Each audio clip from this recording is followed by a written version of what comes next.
Il messaggio che noi vogliamo far partire da qui, da parte della conferenza dei consigli regionali, è quella della tutela della biodiversità.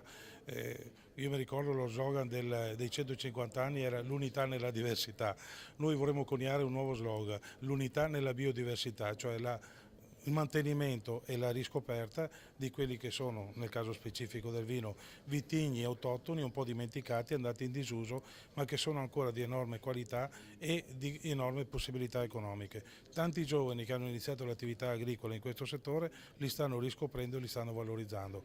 Noi vorremmo seguire dal punto di vista normativo, legislativo e dal punto di vista di quello che è la tutela questi vitigni per valorizzare ulteriormente il settore agricolo. Chiediamo soprattutto maggiore attenzione a quello che è la biodiversità.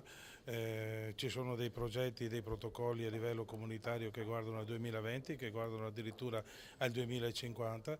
La biodiversità è una tutela di quello che è un patrimonio dell'umanità e soprattutto se pensiamo che il 25% di razze, parlando del settore animale, sono in via di estinzione nonostante le tutele, vediamo quanto grande è l'impegno che bisogna metterci per tutelare non solo il patrimonio genetico, ma un patrimonio che economicamente vale tantissimo.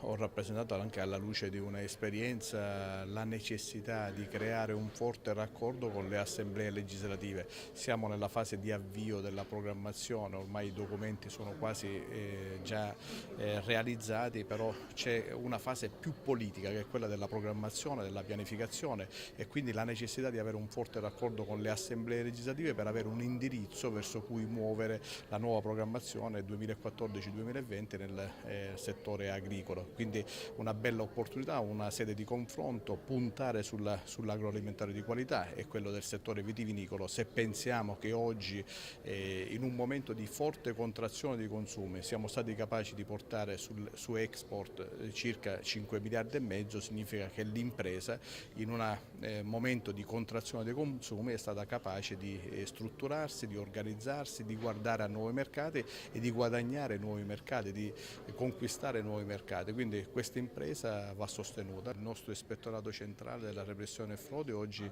in quest'anno, nell'ultimo anno, ha eseguito circa 100.000 controlli, quindi c'è un sistema di controlli molto serrato, un sistema di controlli che oggi si estende in ambito europeo. Certo c'è un mercato globale che oggi guarda all'Italia, guarda alla nostra produzione e tutto quello che risuona di italiano, siccome significa elemento di qualità, è anche oggetto di tentativi di contraffazione.